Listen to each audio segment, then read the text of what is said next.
Hi guys.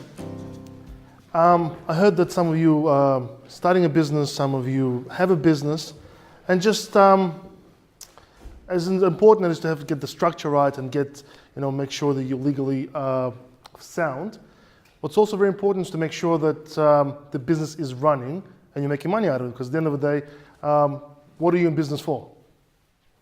To make money. What do you think is the survival rate of a business these days? And this is a bit of a hint. 80% fail. Yeah. Exactly. According to Bloomberg, you're starting a business, you have 1 in 5 chance of survival. And we're going to look at some of the reasons businesses fail. As the expression goes, fail to prepare, prepare to fail. And that's the main thing. Here are the few reasons why businesses fail. There are a few more, but these are the primary ones. The main one, the first one, is money. In the first 12 to 24 months, if you haven't budgeted well, chances are you'll run out of money. I don't know if people actually ever renovated or have done a project. You assume one amount, towards the end it's usually double or triple. When it comes to business, it's virtually the same, and sometimes even more. Because if you haven't planned, if you haven't worked out your idea well, if you haven't got a business plan in place, if you haven't worked out all your financials, chances are you've underestimated what it's going to cost you. And chances are you've underestimated what you're going to make in 5 years' time also.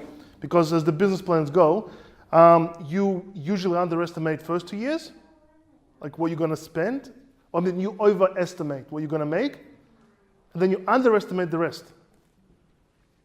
So money is vital. So this is one of the main reasons. So if you have something in place, or if you need to consult somebody to get those figures, if you have a budget in place over the next couple of years, what it's going to cost to run the business, chances are you'll be fine. Because you can, that's going to be like a barometer that's going to measure how you're going.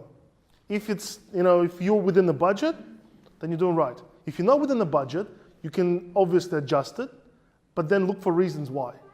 And if you can adjust it so you are within the budget, then you're going to follow the pattern that you have. Overconfidence. Sometimes people come up with an amazing idea. As far as they're concerned, the next best thing after sliced bread. But in reality, the market doesn't want it. And there are many businesses that invest a lot of money into it. And sometimes it could be an amazing idea, but it may be the wrong time for it. Like the electric car was invented, the first one I think was invented at the beginning of last century. And it didn't take off. Now it's getting very popular. I mean, what Model X was sold, I think, pre-sold for the next 3 years ahead. So some ideas might not be the right time. This is why you should always do research on your idea. See how much of a market is there. And is the market willing to pay what you want for it? Because virtually anything can get off the ground. If people are willing to spend, and if there's big enough market to pay for what you need to do. Well, that's the pricing strategy, as I've just touched on. You should always do a good research on the market, what it can afford. Because everybody can get anything done really cheaply, and everybody will pay for it. But chances are, will you survive it? Maybe you need to adjust your model, where you need to outsource some of the bits and pieces to down your costs. Depending on what it is that you need to do, there's always a way, there's always something you can work out if you think hard enough and if you look for ways to get out of it. But you need to plan ahead. It's not if you're already in it, halfway there, and you're struggling, it's the worst time. Partnerships. As girls have mentioned, that partnerships can be absolutely amazing. But quite often they turn pear-shaped. Situations change. You haven't negotiated, terms of whatever you guys were doing.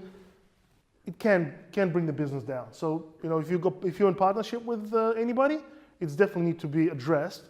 Exit strategies, or what is anybody doing? What's a really good idea is to, before you start, to have position descriptions. If you have outlined exactly what anybody needs to be doing at any given point, there's no room for ambiguity. If something's not written out, was your job, not was your job. As soon as that begins, you can look for a way out because it's gone pear-shaped. Burnout. Usually when people start off, they are not a business owner. They're the hardest working employee in the business. And there's only so much energy that a person can have. There's only so many hours in a day. And don't forget, you also need to sleep sometimes. So what can happen if you haven't planned your growth, if you haven't planned what you're doing, if you haven't planned how to add, how to scale the business, eventually you either need to cap it or you'll burn out. That's generally the rule. So if you're planning to grow business to a certain point, and there are certain tags which you can put in place, for example, if you're selling time, you can afford to spend no more than, I would advise, 80% of your billable time in a week. So if you know what those hours are, and this is what your capacity is, I would probably look at about 50, 60% for somebody else. Because you need to scale. Because rule of thumb, if you employ 3 people, they'll be doing work for 2. And that's how it usually goes. That's people. Understanding the competition. You need to know what the competition is doing. Because an industry disruptor can put you out of business. You need to know where industry is going. You need to understand, you need to have your finger on the pulse. If you're running a business, this is your baby. You need to feel it inside out. You need to know exactly what's going on around it. You need to be in it. Because if you don't, if you just let it happen by itself, anything, nature does not handle vacuum. Everything's got to be filled. So if you're not filling it with something good, something positive, it'll be filled with negative. And it's going to go elsewhere, you're going to start losing, the profit's going to go down, eventually it'll wind up, unless you've done something to beforehand to make sure it runs well. So you've got to understand your competition, and you've got to understand the way you're taking the business.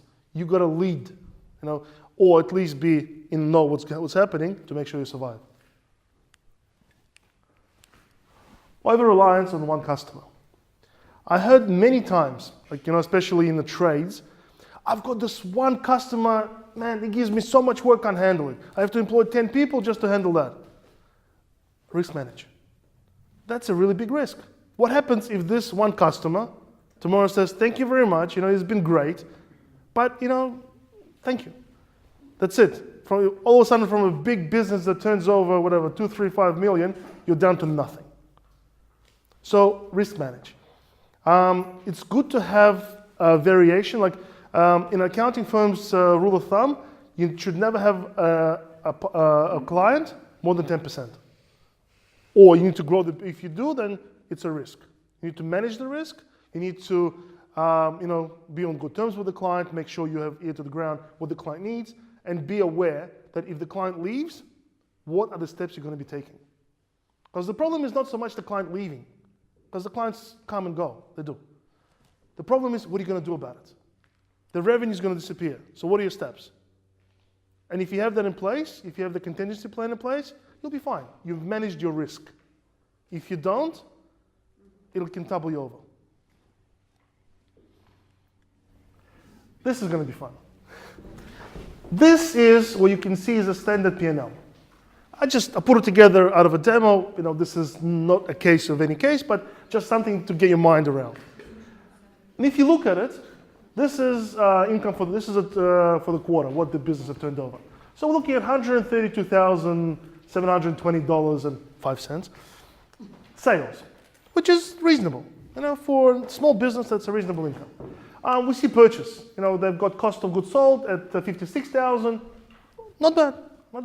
GP, gross profit, is at $76,000, and all the way down, the profit is $43,000, which at a glance, the company is doing well. It's probably not the biggest, not BHP as yet, but it's doing all right. It's making a living. I think somebody can live out of it. All right, it's getting there. But if you look a bit deeper, the company is selling 5 items. 5 items at different costs. This is what the cost per item for the 3 months. And I've put down the percentages. What each percentage made, of the total sales, what the percentages are. Because the way you can find out if you're profitable or not, because you can generally be profitable if you're making a loss. I've had this one client was referred to me from a business coach. And he came to me with a question. He goes, why have I doubled my business? Like I'm turning over twice as much and I'm making much less. What happened? And we started looking into it. So this will get to it. So these are the sales percentages. So item number 1 is 17%, item number 2 is a bit smaller, third even smaller. You can see that. You're starting to dissect the P&L. Because at a glance, P&L looks fine. But you dissect it, it starts to talk to you. These are the purchases. For those items that we sell, these are the costs on it. And then you get to see what each one is part of the total, like out of the total cost. So now you get to see what it actually costs you per item.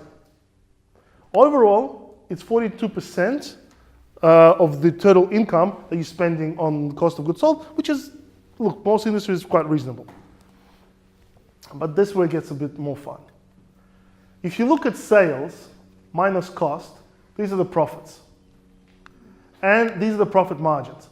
So we see the first one is at 56%, next one 81%, 49%, 10%, 60 and 83. Problem is here.